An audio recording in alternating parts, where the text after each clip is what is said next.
Hello, fantasy baseball fanatics. How you doing? Welcome to the Fantasy MD's Baseball Podcast. Today is Tuesday, September 27th, 2022.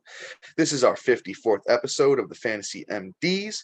If you guys been along for the ride, even if you're new, if we've helped you out, if you want a Fantasy MDs championship, we all we ask in return is you give us a little 5-star rating wherever you listen. On the YouTubes, you got to hit the little bell down there, subscribe. If you could leave a comment, that works as well. And also wherever you listen, if it's Spotify, if it's Apple, Google Podcasts, we're everywhere. If you write a little review on there, it goes a long way to get the Fantasy MDs outreach out there, and we truly appreciate it. I'm your host, as always, Dominic Martino, here with my partner in crime, my brother, man, Matthew Ane. Matt, how we doing today, brother? Doing good, man. Taco Tuesday. Had some tacos. There you go. There you go. Build my kid a swing set. It's been an eventful day. Oh, very nice. Very nice. I like to hear that. We got little Maggie on the swings now, huh? Yes, sir. Bro, I'm There we go. digging that shy hat though. How you doing? Appreciate it. Appreciate a little, little South Side, the City Connect jersey for the White Sox. Got a little Luis Robert action. My boy, even though he's played, about 60 games this year, still my boy. We're gonna keep it popping as always with a finger on the pulse. And today's, a good one. I believe it was September 23rd. Albert Pujols hit 2 home runs. He hit 699 and 700. So this will probably be one of the last times we get to give Mr. Pujols a nod, on the Fantasy MDs. I believe we talked about him once or twice before on the year because, he's actually had a pretty serviceable year even for fantasy. And we wanted to just give him, his flowers here as he's headed out, last year in the league. He's helped everyone, I think, over the past, 15 years in fantasy if you've had him. And he's, once again, as I said, he's contributing this year. And he joins the 100 club, with Barry Bonds, Hank Aaron, Babe Ruth. Mr. Pujols is the fourth one to join. And it's been an honor to watch the guy play. As I said, we kind of just wanted to talk about him one more time before he's on his way out. Not much really to say. He's had a pretty decent year, especially the last couple of months. On the year, Pujols has 35 runs, 21 bombs, 58 RBIs, chipped in a steal, and he's hitting 264. So, if you had him on your team for a little bit, he's been a little bit serviceable. So, 700 club, it's quite an amazing feat for the kid. I mean, for the grown man, for the old man. So we just wanted to point that out. Matt, if there's anything else you want to add on Pujols, throw him a little thank you, be Yeah. my guest here. I mean, just congratulations. It's all that I really have to say. My man has done something not many people are gonna do in the near future. So it's gonna be a small club until it's about like 1,000 years worth of baseball. Probably long Okay. gone from that. So, Yeah, yeah. just congrats. But let's hit that news, bro. Yeah, we'll hit the news, as usual. Matt, you know the routine. And if you guys are new here, Matt just cuts me off whenever he wants to chime in or if I'm ranting a little bit too much over here. Today's kind of like one of those bittersweet days as we're really wrapping up the fantasy season. Everybody should have probably finished up last week. I know I got myself a little championship in one of my public leagues there. And my big money league, I got to give a shout out to my boy, Armando Gomez, actually knocked me out of the playoffs there. I wound up finishing fourth place in Matt and I's big money league, and my boy Mondo took it. So shout out to him. Congratulations, my brother. With all that being said, let's jump into the news and notes here. And once again, this is kind of tough. There's a lot of guys that aren't going to be back this year, so let's just roll into it. We got Shane Baz of the Tampa Bay Rays. It kind of sucks. He's getting Tommy John. He's not only going to miss the rest of this year, but all of next year as well. We wish the young kid, the best. Hopefully he comes back strong 2024. Him and Walker Buehler. Then we got Julio Rodriguez with that back soreness. The Seattle saying they might try and activate him when he's eligible on October 3rd. That would leave him to play the last 3 games of the regular season. Once again, don't hold your breath on that one. I think the Seattle Mariners rest him until the playoffs, make sure he's extra healthy.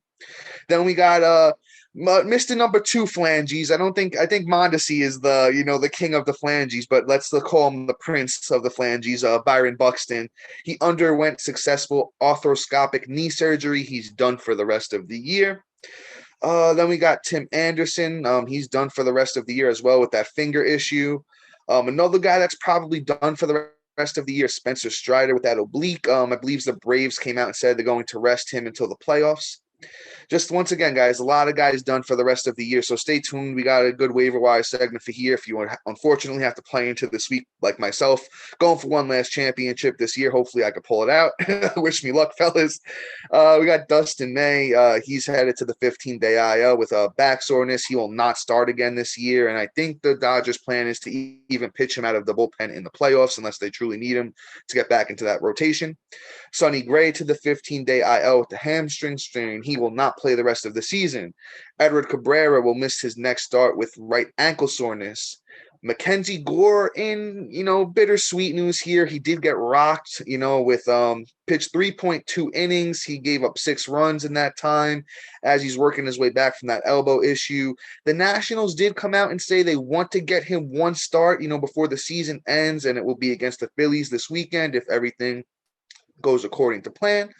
We got Lourdes Gurriel Jr. with that hamstring. He hit through and ran the bases on Monday. The Blue Jays are hopeful he will return before the season ends from the IL, but once again, don't hold your breath on that if you're banking on him. So in better news, we got 3 players here that were activated from the IL today, so make sure you get them into your lineups. That is Nick Castellanos from the Phillies, and then we got 2 Chicago Cubs, Wilson Contreras and Seiya Suzuki. Make sure you have the 3 of them active in your lineups because I think all 3 of them have a chance at contributing here down the stretch, especially Seiya and Wilson Contreras, because Seiya Suzuki actually has been pretty hot down the stretch here before he went down. And then, Wilson Contreras has, been a long-time fantasy contributor, so make sure you have him active as well. And then I'm going to pass it off to my brother here, Matt, because that's all the news and notes we have for you guys for today. Going to head into that waiver wire segment. Matt, who we feeling on today first? Oh, some good names here, man. You did a good job with the waiver wire section. You know what? Appreciate it. I'm gonna switch it up. Go for it. All right. I'm gonna talk about Mr. Tyler Glasnow. That's your boy. Yep. I joined the bandwagon too. So Matt, go ahead. If there's room for me, Matt. If there's room. There's not. It's fine. So I mean, Glassy's been about what, a year and a half removed from TJ, so it's about that time. This is that same kind of situation we got to look out for, like what we did with Verlander. Verlander came back around the same time, got 1 or 2 starts, and played in the playoffs. So, if Glasnow has the same opportunity, he may be valuable for keeper leagues. And I mean, I doubt he's sitting on dynasty waivers, but definitely scoop him up. Other than that, he may be worth, if you're in this week, he's going to get the start, and you need to pitch and ditch, and ERA isn't a factor. I'd probably scoop him up because I'm not seeing him getting a good ERA his first time out. Who knows? I mean, the kid is incredible, but it's one of those things where he could probably get you a bajillion strikeouts. He's just a strikeout machine. Plus, it's Tampa Bay. All right, is he pitching at Tampa? It's at Cleveland. He's away. He's at Cleveland. Yeah. Yeah, but I mean, he's out there. He's owned to 30% total ownage. And I mean, let me just read you off what he did right before TJ happened. Right. So in 88 innings, he had 5 dubs, 123 Ks, and a 2.66 ERA and a .93 WHIP.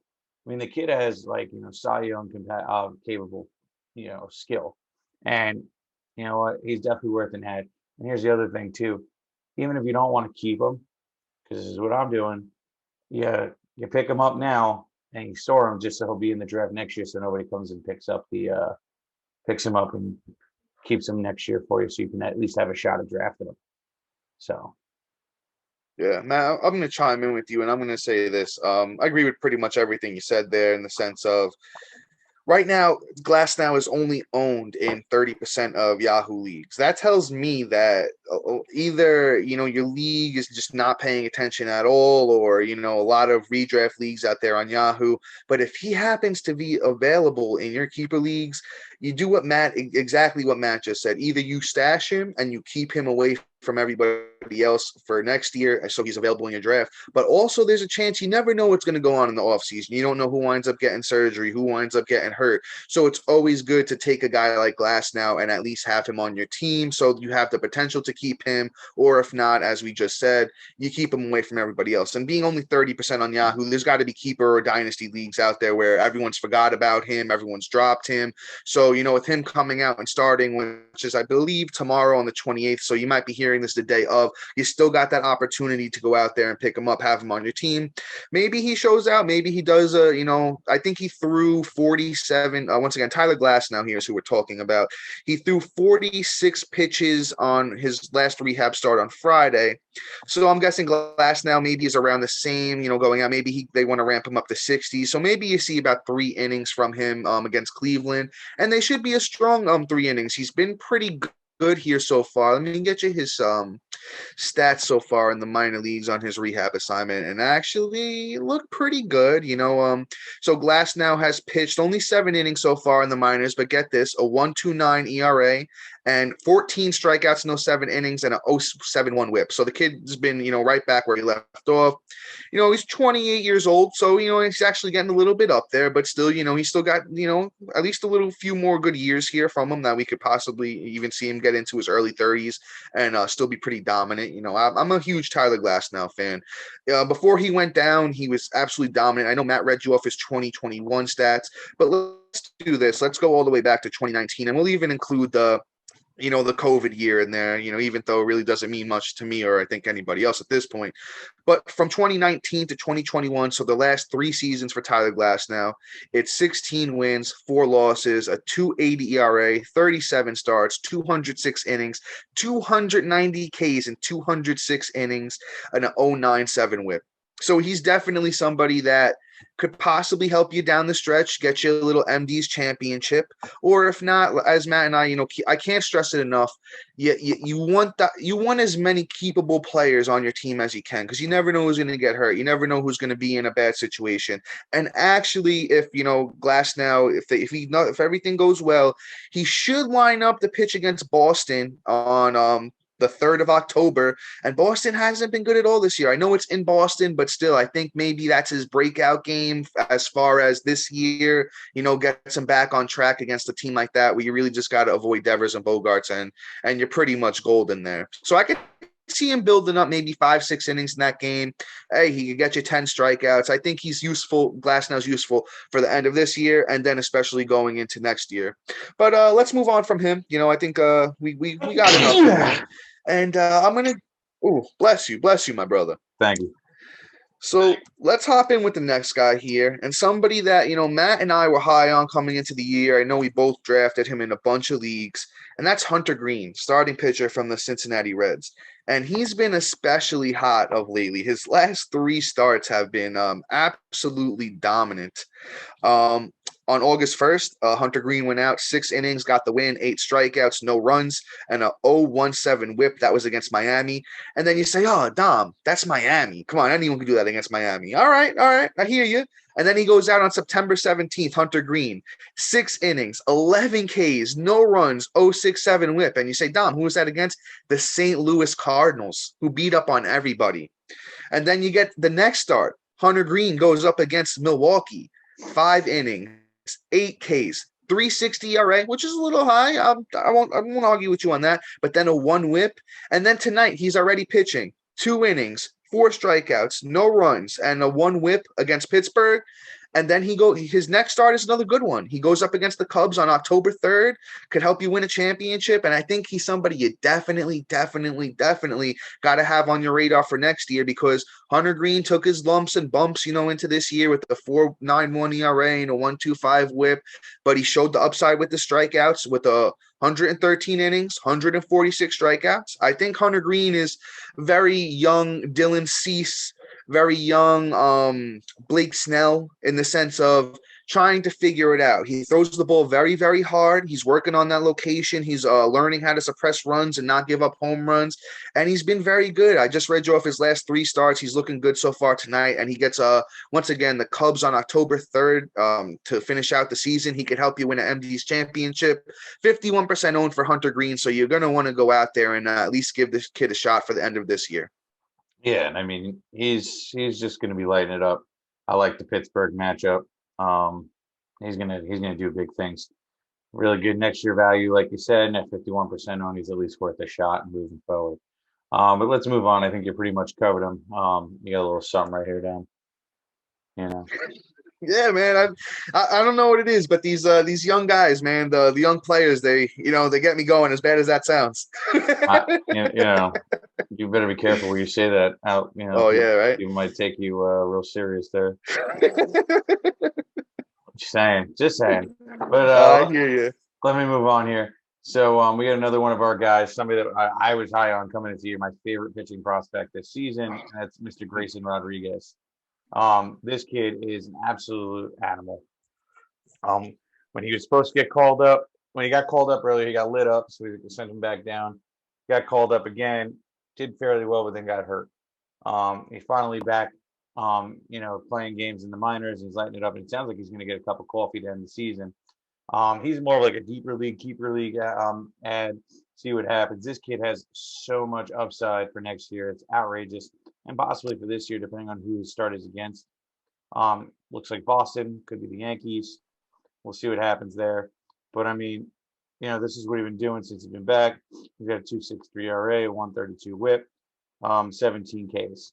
I mean, the kid's just an animal. He's going to strike out everybody under the sun. And we can see the same thing that we're seeing with Hunter Green. It's going to be ups and downs and ups and downs. I mean, he's a higher end prospect than Hunter Green, but it's one of those things. I mean, shoot, I don't know what the Orioles did. Did they sell their soul? But their prospects have just been absolutely outrageous. So let's go. Yeah, man. As you said, he was definitely the number one pitching prospect, coming into the year. I still believe that he's right there. There's a couple of guys that, maybe have been on his tail. Like I love Yuri Perez from the Marlins. And there's a couple other guys, Max Myers, another one, but I think he got TJ, so we're not going to see him for a while. But, Grayson Rodriguez, I almost said Hunter Green again. I'm on that Hunter Green bandwagon, apparently. But, Grayson Rodriguez, man, there's a reason he's the number one pitching prospect in all of baseball. As Matt pointed out, he was pitching great down in the minors, and then forget exactly what he hurt. Was it his shoulder? Let me see if I could find it here. I believe it was a shoulder or elbow, but he was able to build back up and, get it going. He's pitched, I believe it's been 3 starts for him in the minors. Matt read you off those stats. It was 17 strikeouts in 13 innings, 2.63 ERA. WHIP is a little high, but something I always like to say on the podcast, when you're first coming back from that injury, especially even like Tommy John, the last thing that comes back is the control, is where you're putting the ball. Sometimes the velocity is right there, the willingness to be great is there, but it's just, it's that last thing that comes back is the control. But let me read you off Grayson Rodriguez stats in the minors here. On the season, he has 17 starts there, 6 wins, 2 losses, 2.62 ERA, 75 innings, 109 strikeouts, and an 0.99 WHIP on the year for the kid. And Grayson Rodriguez's minor league career is just absolutely outstanding altogether. Let me give you his whole minor league career. So from 2018 to 2022, Grayson Rodriguez is 25 wins, 9 losses, 2.47 ERA, and that's 68 starts, 292 innings. Matt, how many strikeouts do you think the kid has in 292 innings? 365. 419. Yeah. If you guys aren't watching on the podcast, Matt's eyes, he just did the big giant eyes, and it's a 0.94 WHIP for Grayson Rodriguez. So once again, 292 innings, 419 strikeouts with a 2.47 ERA and an under one WHIP. There's a reason Grayson Rodriguez, is the number one pitching prospect in all of baseball.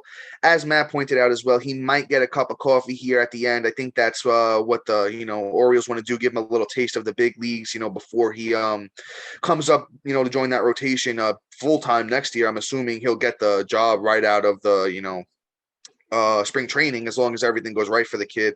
It could be Toronto, could be the Yankees, maybe it's Boston if it's over the next couple of days.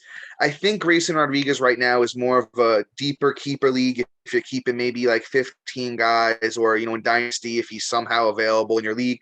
He is only 13% owned on Yahoo, so there might be one of those deep keeper leagues or something out there that where he's available. And like we kind of were just saying with Tyler Glass now, it's a keep away situation with him as well, because you don't want somebody who, like that last place team in your league, who's just, this week sitting around, creeping, maybe trying to make a last move, and maybe they snag Grayson Rodriguez. And as I say, you never know who's going to get hurt in the off season, or, something happens where, they're going to miss a first couple of months, like a Tatis situation. And you're going to want to have somebody like Grayson Rodriguez, just on your team, just to keep him away. Or, if you get a little, freaky with it, and, maybe you keep him. But Grayson Rodriguez, the upside on him is absolutely out of this world. So let's wrap it up here with one last starting pitcher, and it is going to be somebody I've talked about before recently, and he's actually been pretty serviceable. If you listened and picked him up, probably fared pretty well. That's Adrian Sampson of the Chicago Cubs. Now, he's not the most sexy name out there, but he's been serviceable. He's been pretty good. I'll give you Sampson's last 30 days here. Let's go with that.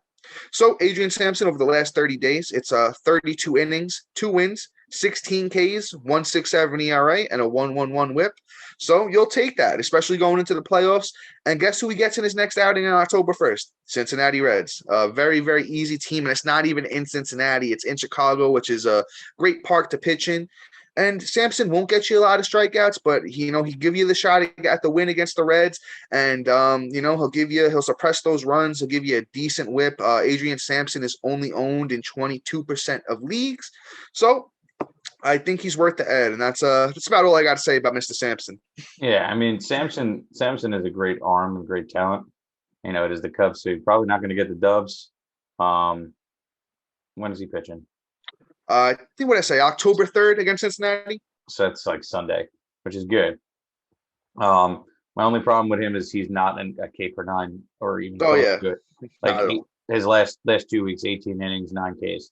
So it's about half. But I mean, shoot, he's going to help you with that ERA, get that down. He's a nice pitch and ditch category, pitch and ditch kind of pickup, and that's what I like about him. Especially if we have like 6 ads, he's definitely somebody I want to add. It doesn't seem like he's going to kill you. Doesn't seem like he's going to, really do much for you outside of maybe bring down the ERA and get you a little bump in the Ks and whatnot. So, he's definitely a strong ad for that, in my opinion. Well, let's move on to the bats. Yes, sir. I mean, I didn't mean to sound like a talk show host, but, let's move on. Matt, real quick. Can we do an honorable mention? I know we talked about him last week. I don't want to beat a dead horse. But if Vinny Pasquantino is available in your league, the home runs are coming now too. He had a home run the other day. Just want to say honorable mention, and he would be number one. If I don't want to beat a dead horse, we've talked about him like the last 3 weeks in a row. But if Vinny Pasquantino is out there in your league, he is the number one waiver wire pickup. I just didn't want to keep talking about him. We talk about him like every week recently, so just didn't want to get crazy into him. But if he's out there, go snag Vinny Pasquantino. But Matt, who's up? Who's up first from the bats? The Italian breakfast. Okay. Yeah, the best nickname in baseball right now, the Italian breakfast, Vinny P. Amen to that. But right now, let me talk about somebody I kind of like. 28% on Mr. Seth Brown, playing for Oakland A's. He's having a decent last 2 weeks, not for nothing. Last week he had 5 runs, 2 bombs, 4 ribbies, a stolen base, batting .294. So you guys all know my saying, last time of the year, batting average off the waiver wire is just gold on the fantasy waivers. I mean, he's getting some bombs too. I mean, in 2 weeks, counting stats surrounding aren't bad. Like he had 2 runs. I mean, 7 runs, which only 2 runs the week before. Look at it that way. 4 bombs in a total of 2 weeks, which is 2 bombs each week, which is real nice. 10 ribbies over 2 weeks, which 4 last week, 6 the week before, real nice. And what do you call it? Batting .242. So he probably had a terrible batting average week, but he probably just drove it in like a monster, which is fine. Seems like he's figuring out how to put the bat to the ball. And you know what? Let's go because he going into this playoff push. A lot of players aren't going to play this week. A lot of your studs. You know, it's something to remember. So, not for nothing, like, hey, if it's like a Saturday, I mean, picking a guy up to play on Sunday, for instance, and they're not starting, it's a redraft, and drop them to make the move and get as much production as you can. This is the time of year where the counting stats are going to be real plausible. The only teams that the studs are going to play on are the teams that are still fighting for a wild card spot. So you got something like that, you know they're guaranteed. I don't know if you got like a Dodger, a Brave, Yeah. you know, the Yank, they're probably not playing right. Judge probably ain't playing the second he breaks the home run record. So, you know, it's just one of those things where you just got to be careful. And this guy can help you as first base and outfield eligibility. So he's somebody that can really help you out here. Yeah, guys. Matt just made a great point, you know, in the sense of I fully agree with him. If there's somebody on your team that isn't playing a lot lately, or, you know, like he's on one of these teams that are way up, as Matt said, Dodgers, you know, Astros, teams like that, even some Yankees might not be playing that much, you know, here down the stretch. Guy like Seth Brown, you know, he's probably going to be in that lineup every day for the Oakland Athletics. He's hitting fourth, it seems like. And I'll even give you Seth Brown's numbers over the last 30 days because they know they look a little sexier than the last 2 weeks. So Seth Brown over the last 30 days has 15 runs, 8 home runs, 16 RBIs, 1 steal, and he's batting 301. So if you know Matt's, you know, saying here about, you know, getting that average off the waiver wire, then you're probably already on board with Seth Brown. But he's just been getting it done. September 24th, he went 3 for 4, 3 runs, a bomb, 2 RBIs. So I think if you need that power, somebody who's hitting in the 4 spot in his lineup, you know, go grab Seth Brown. But let's keep it pushing. Somebody that I've been high on, I picked him up, you know, down the stretch. He actually helped me out in a bunch of my leagues. He double donged the other day, and that's Oscar Gonzalez of the Cleveland Guardians. This kid, man, what can he do at this point? As I said, on September 24th, 2 for 4, 2 home runs, 2 RBIs. He's just really been getting it done here down the stretch. And if you picked up Oscar Gonzalez over your playoff run, you're doing pretty well. And for the last 30 days, Oscar Gonzalez has 13 runs, 6 bombs, 19 RBIs, hitting 284. And Gonzalez is only owned in 44% of leagues. You can go out there and pick him up right now for, you know, pretty much in a little over half your leagues. He finishes up with Tampa Bay and Kansas City. You know, not Tampa Bay's got pretty good pitching, but Kansas City, he can go out there and beat up on a lot of those pitchers. Not really anybody of note on any of those teams.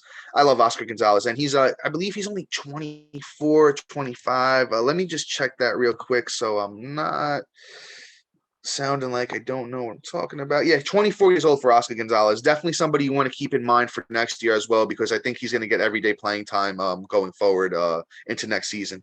Matt, any thoughts on Gonzalez? I think Gonzalez has been pretty solid. He's somebody that's going to help you get that playoff push. Sorry about that. I'm trying to get his stats up as it's going. Yeah, of course. You know, he's on Cleveland, so he's most likely going to play probably to the end, which is another bonus. You know, that's somebody you're going to have to worry about. Oh, I picked him up and now he's not playing either. So, you know, that's another big bonus. I'm pretty happy about scooping him up. I think last week was just a little down week, but he still managed to put up some counting stats, which is real solid. So let's see what he does this week. If he's still racking it by tomorrow, when you guys are hearing this after tonight's game, I'd probably scoop him up and put him to the test because you're going to be down some guys going into the weekend. I promise you. Nobody's playing. So let it rock and let's get that ship. But let's move on here. I'll save the other guy for you. Since you love him so I know where you're going. I got you. I appreciate it. So when we talk about Mr. Patrick Wisdom, Mr. Wisdom has a lot of wisdom. Not to be corny. He has knowledge at first base, third base, and outfield. Wisdom is only 46% owned. He's been solid this year. You know, he's had his down months and whatnot. Like right now, his batting average isn't the greatest. You know, over the last week, he's batting 200. Over the last 2 weeks, 154. But the counting stats are there, right? So last week, 5 runs, 3 bombs, 6 ribbies, a stolen base. That's where it counts right now, right? So he's somebody that you want to scoop up as producing the counting stats. Yes, he's on the Cubs. But at the end of the day, who cares? Because he's putting up the stats for you. got to ride that wave with this one and just kind of like take it to the hole and do whatever you can to manufacture this championship. This is all it is. It's just this week. So, let's take it. Let's knock them out of the park, and let's bring that championship home. Yeah, one of the big reasons I put Patrick Wisdom on the show today is because of who he finishes up against. It's from September 30th through the last day on October 5th. It's 6 games straight against Cincinnati. So if there's any team that you can go out there and beat up on, it's Cincinnati. And Patrick Wisdom, since September 21st has 3 bombs. What is that? 5 runs. 6 RBIs and a steal. So he is heating up a little bit. It's mainly for power, though. Patrick Wisdom can hit a lot of bombs, and especially against Cincinnati. Those last 3 games are in Cincinnati. So, a great park to hit in, great pitchers to hit home runs off of. I think Patrick Wisdom can really contribute to your team down the stretch. As Matt mentioned, he's eligible at 3 different positions, and he is 46% owned, so you can get him in about half your leagues. Let's wrap up the hitter segment with somebody I was really high on, coming into the year, and he had his up and downs, a lot of, good stretches, battled injuries, but he's back. He's back on the big league team. That's Juan Yepez, also eligible at first, third, and outfield. He's heating up here a little bit over his, since he's come back on September 21st. He's got a hit in every game besides one. And he's got 2 hit games since September 23rd. One of those games was on September 23rd itself. Went 2 for 5, 2 runs, a bomb, an RBI. Juan Yepez is just somebody that I really love. And if he wasn't battling the injuries the way he did this year, and if the Cardinals didn't have the best farm system in the league, probably would have played a little bit more. On the year, Yepez has 227 at-bats, 27 runs, 12 bombs, 28 RBIs, and he's hitting 260. He's only owned in 7% of leagues, so you can get him even in your deep leagues right now. I don't know if he's going to play every day, but he's got good matchups, to finish out the year. He plays Pittsburgh a bunch, so that's a great team to go out there and hit against, and it's at home in St. Louis. So I think Juan Yepez might be the guy at the bottom as far as waiver wire bats go, but you can go out there and pretty much snag him in every league that you play in. Right. I mean, so the beauty of it is too, right? Cardinals are pretty much in the playoffs, right? They're pretty much locked. So there's going to be opportunity to play this week, which is a real benefit. And since he plays 3 positions, there's going to be a lot of avenues this week. Like, for instance, Arenado's probably not playing that much, right? Goldie's probably not playing that much. That's first and third. So there's an avenue to play over this next week that's going to be good, especially going into that weekend when they're trying to rest him. And he's got the talent. So this is somebody that can actually be more valuable this week than any other week possible over the last couple, because it's actually some avenue to play. You know what? He's coming out and he's putting up some numbers with, like, Don. I don't even need to read it off again, but he's putting up numbers, and I think he's going to be able to win you that championship. So honestly, I mean, you say he's probably not the highest one. In my opinion, he actually might be. Okay. Because he's going to have that playing time now. Do you really think Arenado's playing past tomorrow? You actually got a good point there, brother. You do got a good point. So, I mean, and he has all the upside in the world, to be honest. And I'm going to roll with him. Honestly, out of all these bats, it really just goes Oscar Gonzalez and then Yeps and then Seth Brown and Wisdom in that order. I agree. You're not wrong. Because, I mean, shoot, Yeps was killing at the beginning of the year, and I think that there's actually a lot of that. Yeah, I think even going into next year, if he does have a spot, regular playing time, another guy that's young, I believe Yepez is only 24 as well. Let me just double check myself again, because I, once again, just got to make sure we have the right information for you guys here. And he was a darling of the Arizona Fall League. That's the league that the teams get a lot of their young guys into, playing before spring training starts. Yes, Juan Yepez is 24 years old there. So let's move into our closers. I think we'll start off with Mr. Dylan Floro. Once again, guys, these are going to be guys that we've kind of spoken about a bit over the last couple of weeks, because there's not too much changing right now in the closer situation. So once again, Dylan Floro actually been pretty good down the stretch. If you listen to us and picked him up, he's got back-to-back saves on September 23rd and 24th. The numbers look great for him on the year too, and he's closed a bunch before. I believe last year for the Marlins. 48 innings for Floro, 7 saves, 1 win, 41 Ks, 3.17 ERA, and a 1.12 WHIP. Floro is only owned in 14% of leagues. Now they get the Mets in Milwaukee, so who knows if they're going to be able to stay in those games or not? Probably not. But if they do and they're close, if they do win, it's probably going to be close. Flora will go out there for the save, so he's available. Yeah, I mean, Flora is one of those dudes where you kind of just take your shot. Yeah, pretty much. And for this episode, there's a trend, right? I mean, you don't know if the main, if guys are going to get the starts, but he's probably going to. So, you may not have your closer all weekend. They may not run him out there because they're going to be saving his on for the playoffs as well. Yeah. So he's another one you kind of want to scoop up. But let's move on there. You covered everything there. Let's go. Yeah. Let's go with Mr. Finnegan. Mr. Kyle Finnegan of the Washington Nationals, about 37% owned. He got 1K last week, but I mean, hey, it's the Washington Nationals. He's more of a dart throw, but at the same time, the opportunity is going to be there. And then this is actually the time of year where, they're going to roll him out there, and other teams aren't going to play their guys, right? Whereas Washington sucks. So, who are they playing over the next couple of days? This will really tell you. Atlanta and Philly. So over Atlanta, they pretty much are about to lock up the wild card. I think Phillies are probably out. No, I think the Phillies are in there. I think they're still in there in that last spot. I think so. Let me see here. Because the thing is, going up against Atlanta, for instance, obviously they're going to win, but most of their games, if they pull out most of it, they're pretty much chilling. But what I could see happening is they're not playing all their guys every night, and they're able to keep it close, and you might be able to sneak out a save for you. But let me pull up this playoff stats real quick. Yeah, Philly still got that last wild card spot. They're still in there. Milwaukee's chasing them down, but they're still in there. No. So Atlanta's plus 12. Yeah, Atlanta's locked. Right. So over the next 4 days, before they play Philly, there is a strong opportunity that they're not going to play their guys. And why would they? So the games could be close, and they might be able to snake out a win. So I strongly feel that, this is probably actually a solid ad because they're actually going to be in the game this week for once. If this was any other week during baseball, this would not be a good ad at all. But for this specific purpose and this week specifically, he is a good ad. Yeah, I'll chime in and just say Finnegan's numbers on the year are pretty good. So at worst case scenario, he's not going to kill you anywhere. Finnegan on the year, 62.2 innings, 5 wins, 11 saves, 67 Ks, 3.73 ERA, 1.15 WHIP. Finnegan's only owned at 37% of leagues, so you can get him almost everywhere right now. And as Matt said, against Atlanta, might have a chance. Against the Phillies, who knows, because the Phillies still out there fighting for their lives. But we're telling you here, there's not too much you could do as far as the closure department goes at this time in the year. It's just really, really tough.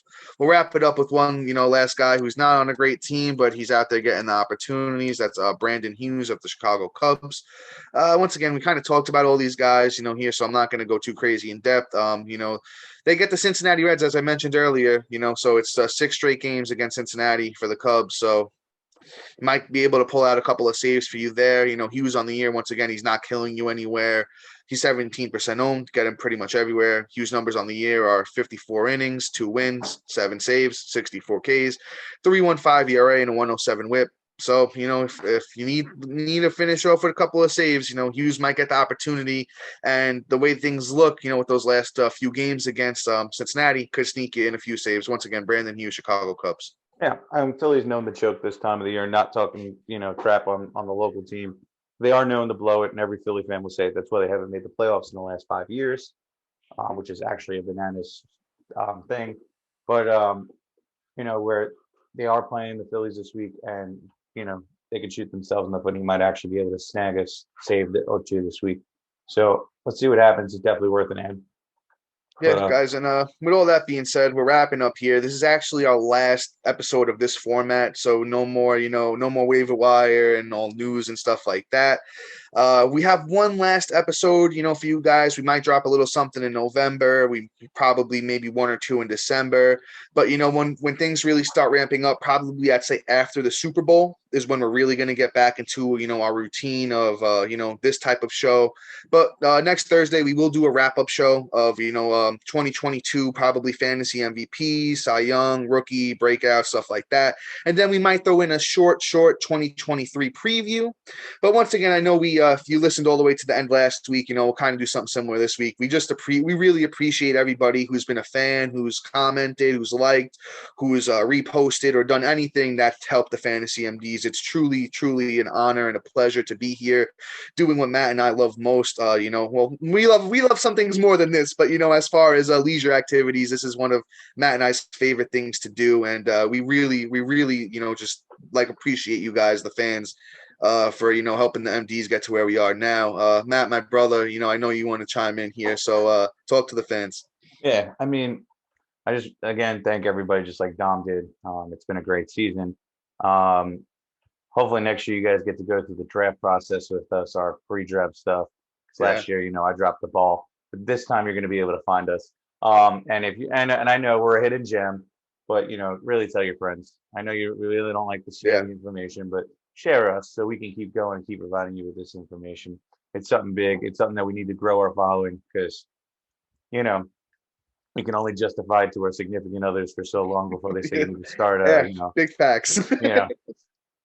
Start doing some things for us. So, let's help grow this community and allow us to help you guys get them MD championships. But with that being said, thank you everybody. Good luck this weekend, and we'll talk to you later. Peace. Peace.